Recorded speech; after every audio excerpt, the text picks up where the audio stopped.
Oh, hell yeah.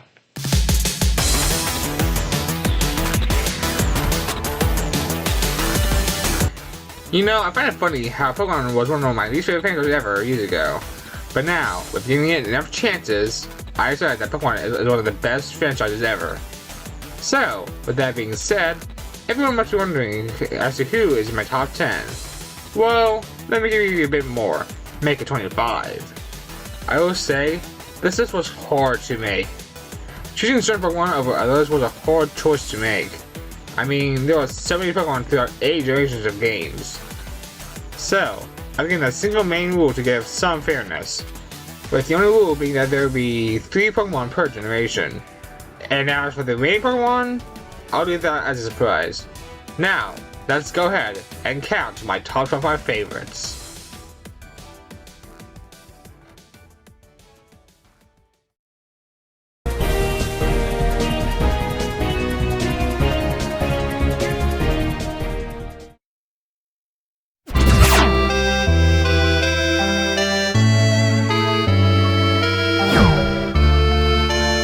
Well, my answer is grass apparently. Yes, what I think might consider to be the weakest and most boring character on this list is Awesome. Considering how weak its stats can be, and moves that can basically be on any other Pokemon, it's boring and weak. So, is there a reason why it's on the list? Well, yeah. While some of the layer spotlights on this list may very overpower and shadow it, this thing is cute as all hell with its design. It's a dancing hula girl. How can you not love it? Or maybe it's just because it's one of my favorite Pokemon items in Smash. Again, it may be one of the biggest Pokemon on this list, but I think it's neat just because of how cute it really is.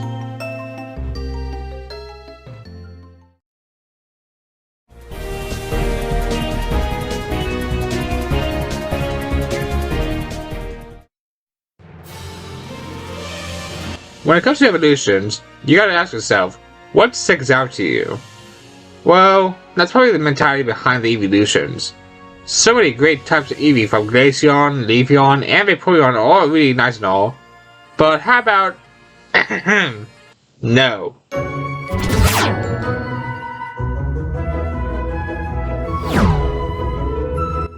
Oh great, another boring entry. Well, it's my list. Shush. Yes, I agree that Eevee's whole thing is already evolving, but the original alone makes it out to be great. Is it useful? Well, probably. Again, I love the evolutions, they're all pretty neat for helping out, but to be fair, the only thing we ever really like the evolutions is so we can stand a chance in battles. But in theory, Eevee can't fight, even if it's just normal. And Let's Go even removes that element of evolutions and makes it all based around Eevee anyways. Plus, come on, he's just too cute.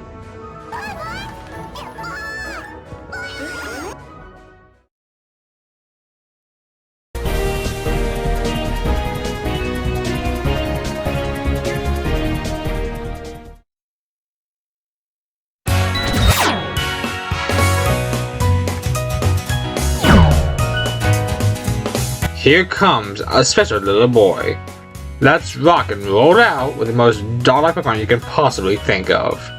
Rockruff is what I consider to be one of the very few rock types I actually enjoy. Although considering how weak it can actually be, it makes up for it with the style of its design. Rockruff also feels like an old pet friend of yours from long ago.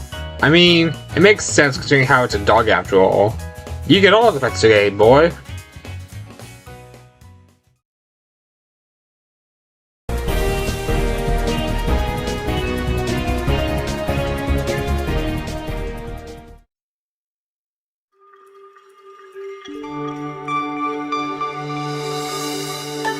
You know, even if you don't care for Sword and Shield, you gotta admit how well designed the new Pokemon are.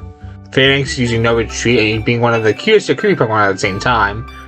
Cursor is one of my least favorites in terms of my history with it, but at least has a great design. And even some present it as a shield. But I think it's time. Yes, let's rock out with Toxtricity.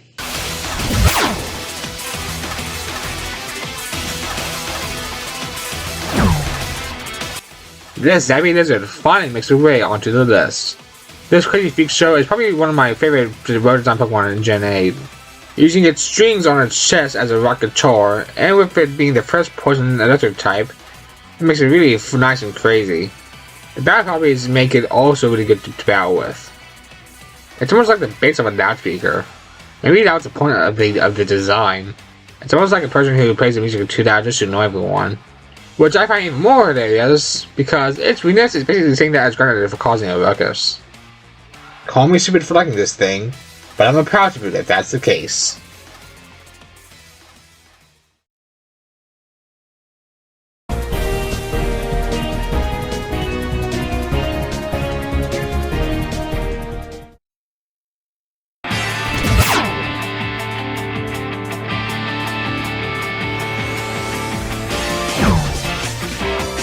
Sharpen those claws, because it's time to cause chaos. Weavile was one of the first Pokemon I was introduced to in Pokken Tournament, with most of the characters I knew being Lucario, Pikachu, Mewtwo, and Charizard. Weavile was one of the first ones I can recall going out of my comfort zone to actually learn. And throughout the games like Legends Arceus, Smash Ball, and Sword and Shield, I came to the agreement that Weavile is probably one of my first nostalgic Pokemon. That's some history. Is there anything else with the character? Well, yeah. Other than its stylish finisher in Pokken Tournament using Sonic Slash, Weavile also has Night Slash, Fairy Swipes, and incredible agility and speed, making it an ice type also helps a ton. Sure, this is my bias showing, but I still enjoy everything that happens with Weavile. Slash array, friend.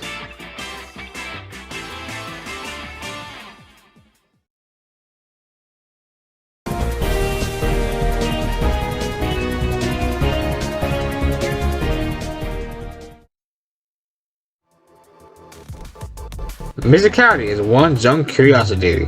Hearing the wonders of mystical creatures fascinates me a whole lot. And seeing this Pokemon? Hell yes!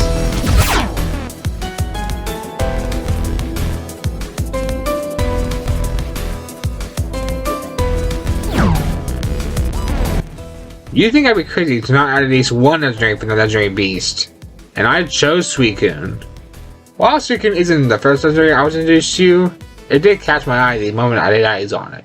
The Mysticality design choice is also really well done. Its head having crystal, the purple mane of hair, it captures the mythological design that Pokemon is all about. And with the Aurora Beam and Hydro Pump making it really good to use as well, this Pokemon is truly a legend.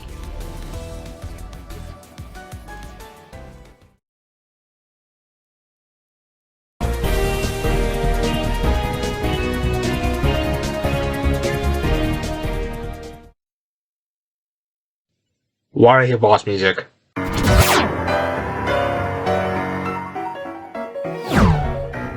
Oh god.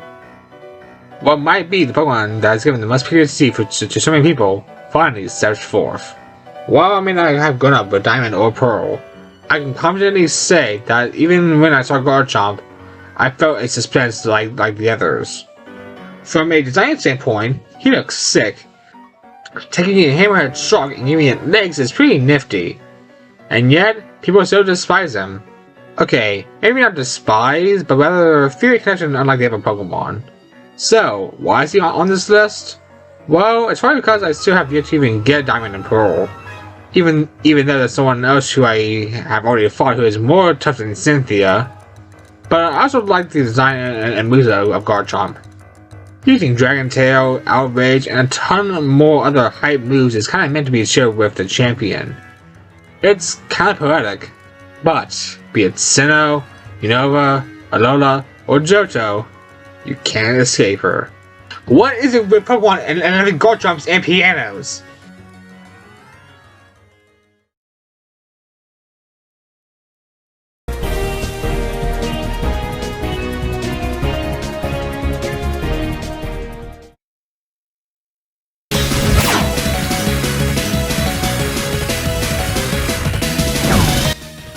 Would you mind passing me the scissors? I want to cut down some fools. Scizor is a weird pick for me. A bug suit type is an odd pick, but hey, I'm not gonna complain. To me, Scizor is one of the most badass-looking Pokemon that I've seen. Using its scissor-like claws as a way to slice through enemies, and using Bullet Punch is also really good to me. Has a heart made of steel too, and while I may not use him much, he still is pretty neat nonetheless.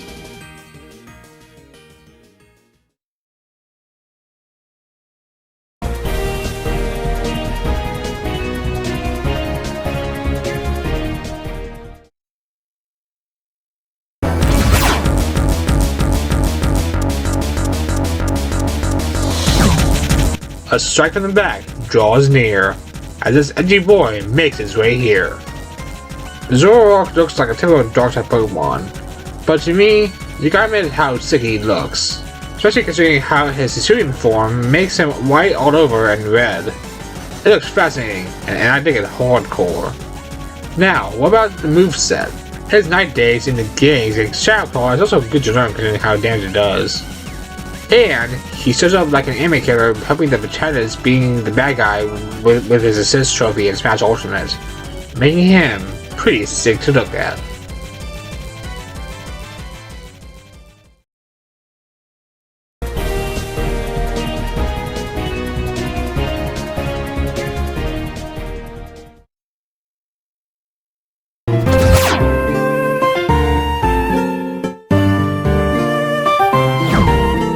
Let's go! Anyways, Whimsicott having Charm and Grassline is really helpful. Also, is it me, but did I always see Whimsicott as a cauliflower? Just me? Okay then. So hi, it's me, Fall Plus, the guy you're currently watching the video of. I won't lie and say that this one and the next one, the number 16 and number 15 Spotlight. I love these Pokemon, but I can't quite describe how I feel about them. Like, 16 was just 16 just now was Whimsicott. And I don't know how to quite describe it, but it just looks so cute. I don't know why. It just... I couldn't really come up with anything as helpful or useful to really think of. Same thing with the next one and probably others on here. But yeah, I am going to just do a quick disclaimer and say that some of these I didn't have that much time to ever put it into. I wish I did. I really wish I did, but anyways, so next number. Let's just do this. I'm very tired. I'm recording this at like 9 o'clock in the morning, so.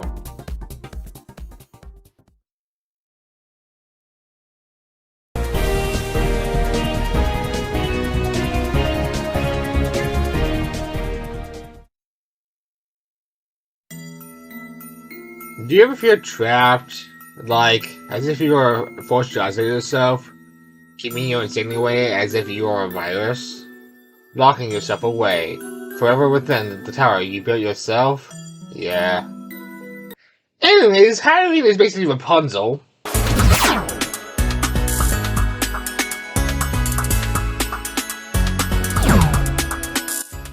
Sonia survives once more. I love Hatcham, but I couldn't wait for her to evolve. Seriously, the design of this thing is pretty. It's almost like it's a Pokemon version of Bayonetta, considering how it's basically using its hair to walk. Wait. Oh god. I sense deeply are approaching now.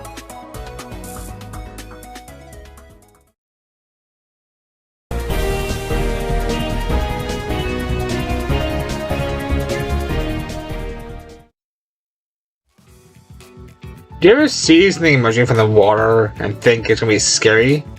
I do most times, because while most real life creatures are dangerous, there's always that spark of hope for it to be something magical.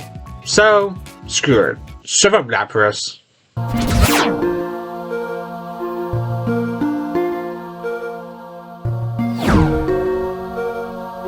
One of Pokemon's most friendliest creatures makes its way into this spotlight.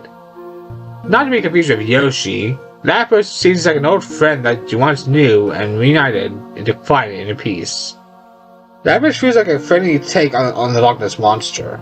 Seriously, it feels like they actually got a good sleep and woke up to a thing like this. Hoo boy, what a time to be alive.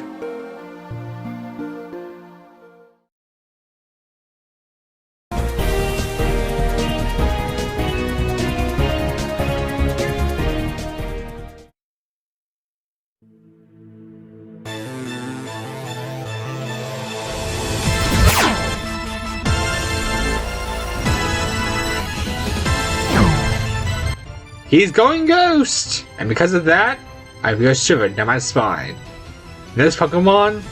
Stay away from me! Actually, I might need you on my team. Get back over here. Yes, what might consider to be the previous Pokemon on this list makes its way to the number 13 spotlight. Gengar is probably the most iconic ghost type in Pokemon history. Or so that's from what I've gathered. This creepy guy also has some of the better moves like Shadow, Nightshade, and then in Pokken, he has the brilliant as hell Assault Loop. So, why is he number 13? Well, design-wise, I don't really care for him all that much. To me, the design looks too creepy for me. I guess that's what they were going for, considering it is a ghost type one after all. But it still doesn't do it for me. But, whether he's creepy or not, he is creepy used for strategy and to cause chaos. Now that's scary.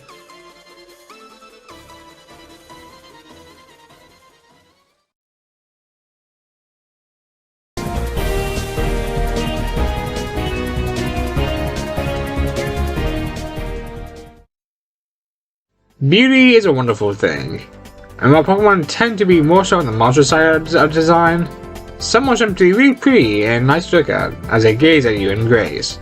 Now join me as I dance with Gardevoir.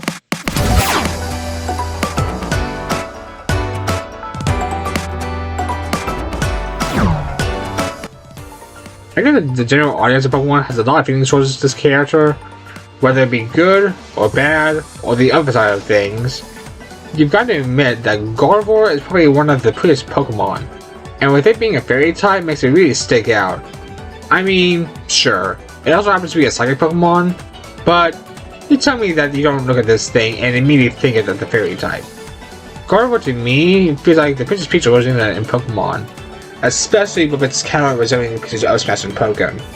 Gardevoir also has a lot of good moves alongside it, with Dazzling Gleam and Cosmic Radiation being only 2. And I gotta complain and say that this thing is cute, especially with how elegant and graceful it moves in Pokken. Love what you got, and dance till you drop.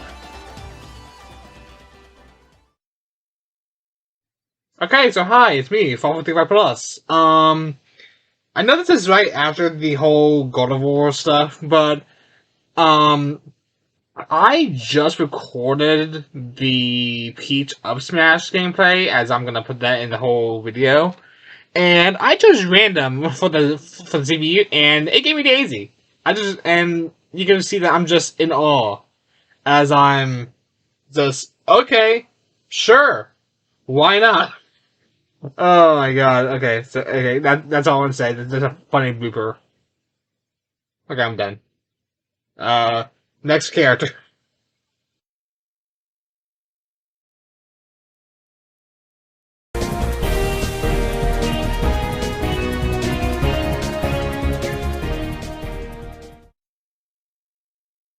The year is 2010, and I'm playing Super Smash Bros. Brawl. And as I'm doing the story mode of Substitute Emissary, I then ran into my first legendary Pokemon.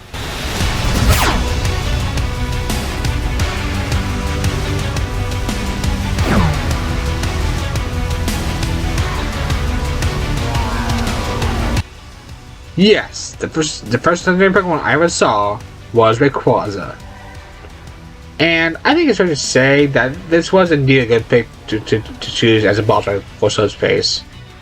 Now, after the actual Pokemon in the games, I still love it. Being a serpent that is apparently a dragon is a freaky idea, but a good one at that. Rayquaza is one of the better designed legendary Pokemon to me. And sure, it may be because he is one of the more popular Pokemon, but he is popular for a reason. And need I mention Mega Rayquaza? It makes an already good Pokemon and takes it into a complete badass threat. Whether you're a fan or not, This is one that truly deserved to be here.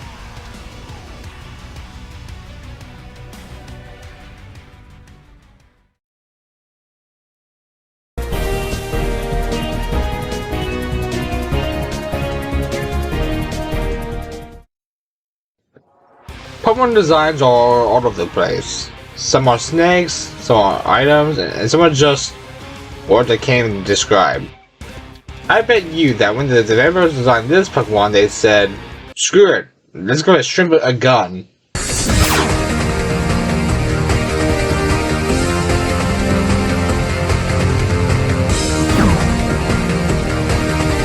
Have you ever wondered what would happen if Mega Man was a Pokemon?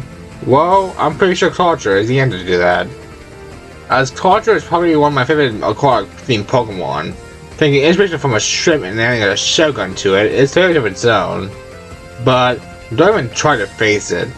As Culture is known for fighting nature out of the shell, and blasting opponents with any move that makes sense with it. Now, if this thing were on Animal Planet, oh boy.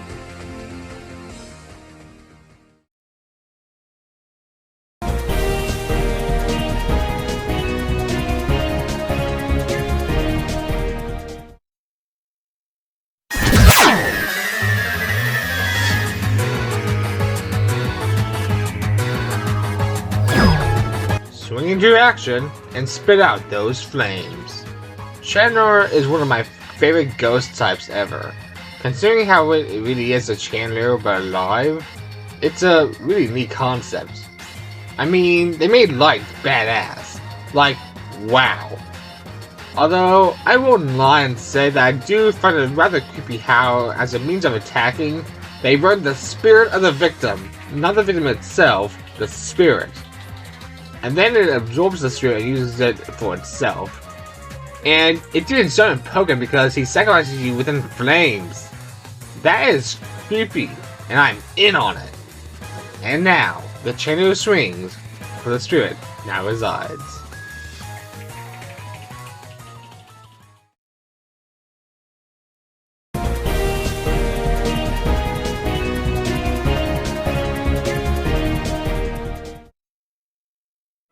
So, I might as well pull it out.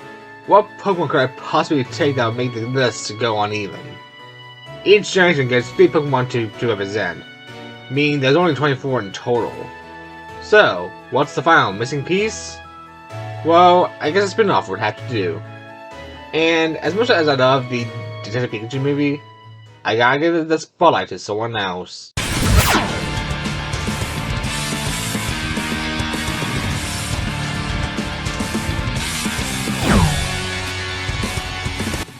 Okay, look, Pikachu by itself is already pretty damn strong.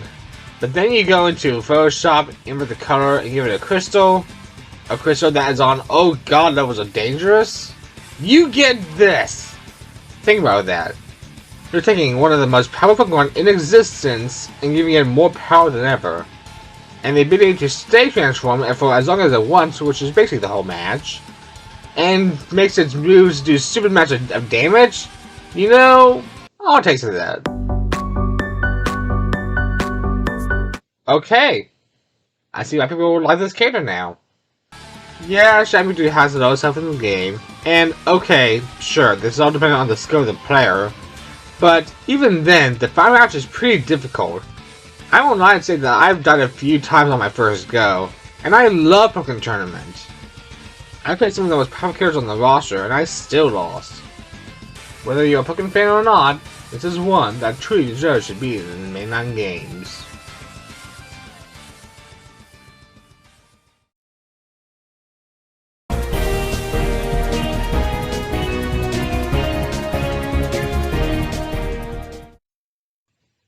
Meow.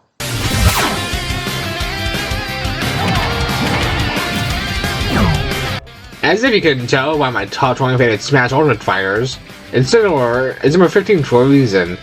And sure, that may be due to my love for Smash, but what about Pokemon? Is Incineroar as fun in Pokemon as he is in Smash? Well, I think he is. I mean, Dr. Thalia is actually a good move in Pokemon, while in Smash it just acts for setups after combos. But for once, he actually uses 5-type moves in Pokemon. While I find that not as exciting as Smash Bros., I still respect how well handled he is as a Pokemon. I got handed to how Incineroar is such a fire Pokemon.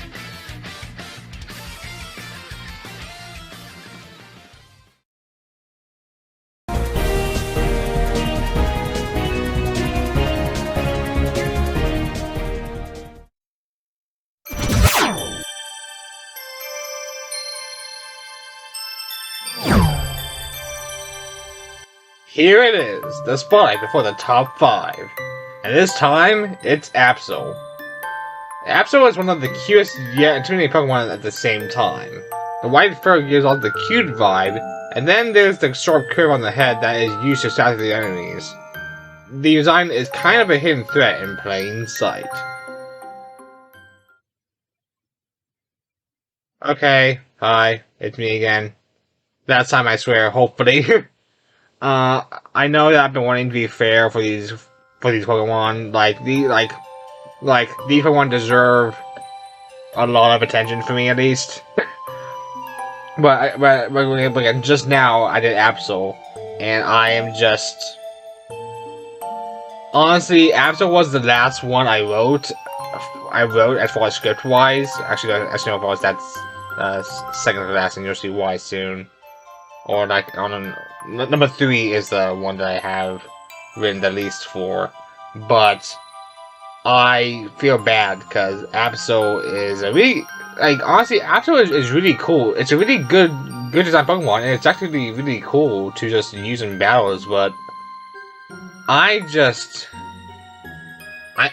kind of just ran on a blank, if you will, and I still am, because I have one more spotlight to finish up as of the time of this recording, because I'm doing these somewhat out of order.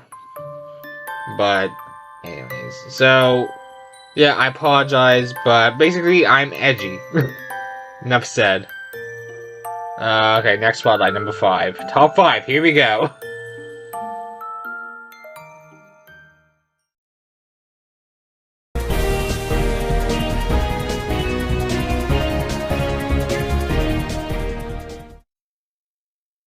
Behold the power of Aura!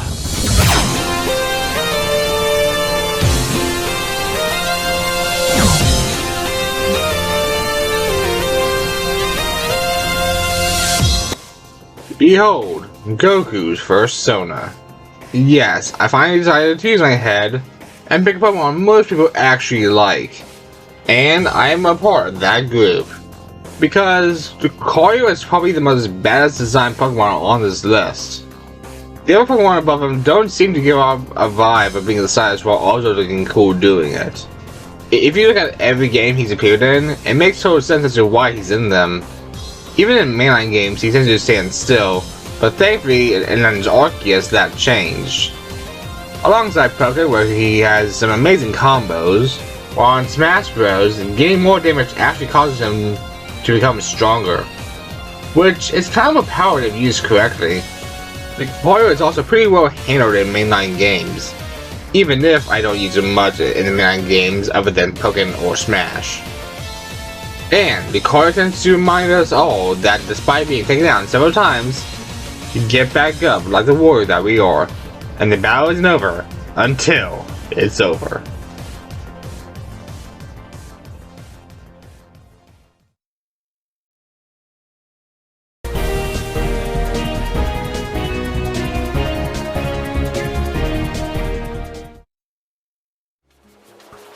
You know, Pokemon has some of the coolest features in terms of design.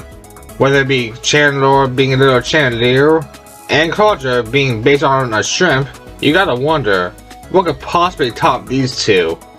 Well, I'm in a bind, but that's the whole point.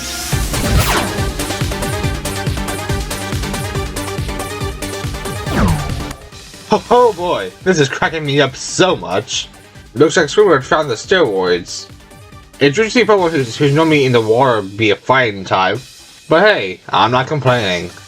Grapploct is one of the best designed Pokemon ever. I mean, he punches with 4 tentacles, walks on 3, and the last one is a black belt. Don't tell me that's not sick, because it is. Let's talk about battle properties now. Grapploct is a pretty decent Pokemon in terms of stats. but then you throw an Ultra Lock and it kind of makes it pseudos of annoying. What does Ultra Lock do? Well, it knows both defenses, meaning that you can probably do over double damage if done properly. Let's just be thankful that this thing isn't the size of a Kraken. Then it gave Warlord some competition.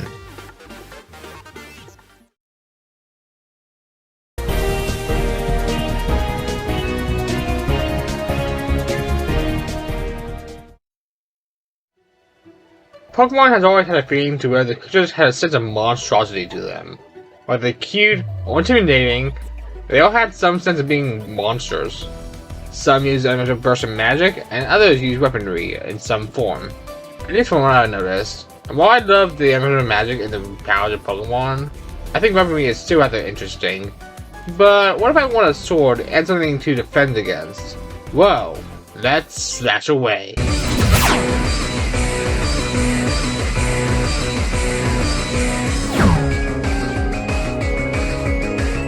A robotic sword and shield, huh? You think this would be Jed's legendary Pokemon? Jokes aside, I really dig the concept of Aegislash. A steel ghost type? Sign me up. And the fact that its whole body is a sword, with the shield being a decorative item that can easily be thrown like Captain America's shield is perfect. And not to mention that I bought this bad boy in Pokken, and within about 2 weeks, he's already my top 3 most played character. He's that fun. With a knight in shiny armor helping out once again.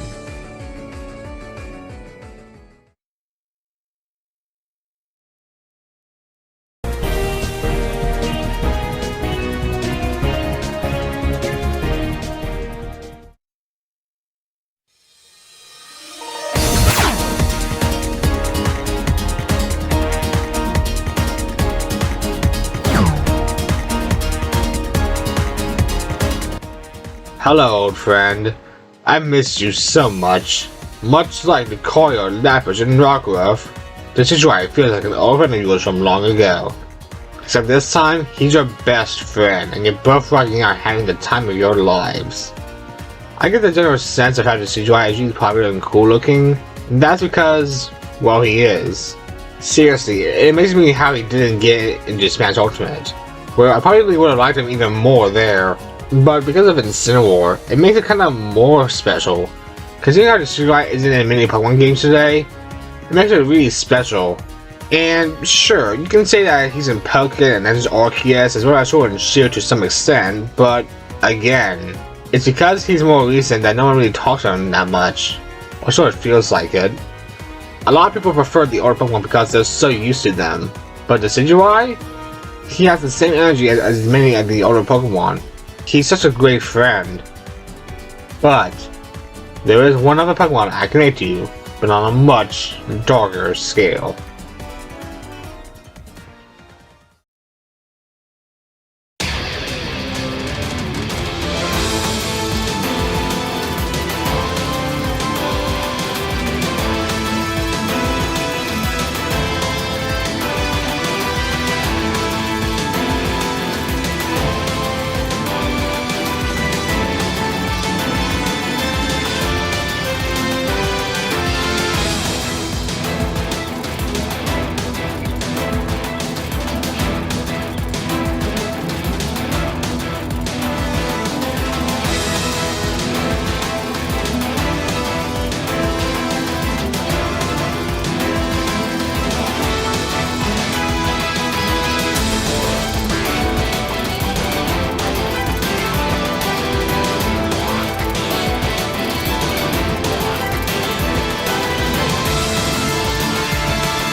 The ultimate weapon has arrived.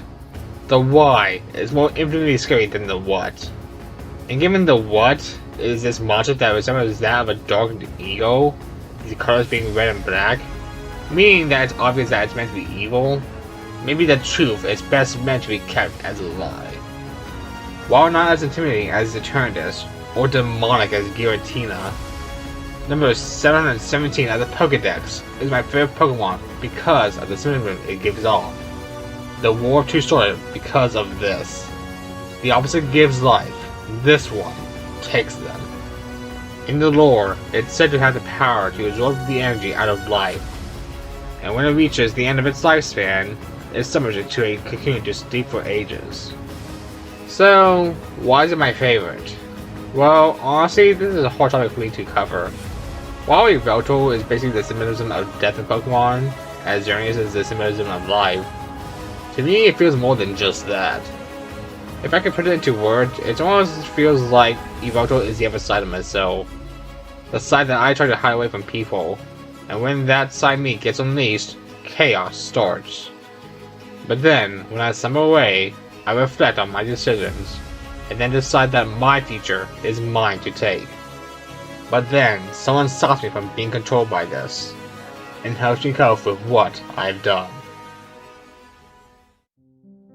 As much as I hate to admit it, we all need help whenever the time comes. As someone who has been dealing with depression and anxiety, Yveltal is one that I often look at as the part that I hate about myself. But then, I just had Celeste, which taught me to learn that the negative emotion within me is okay to have. We all have feelings, and it's that reason why Yveltal is the freedom of whatever I want. Power, determination, friend, warrior. So, with that being said, forever, Z comes after A, and Y after X, but death does not come after life when life never ends.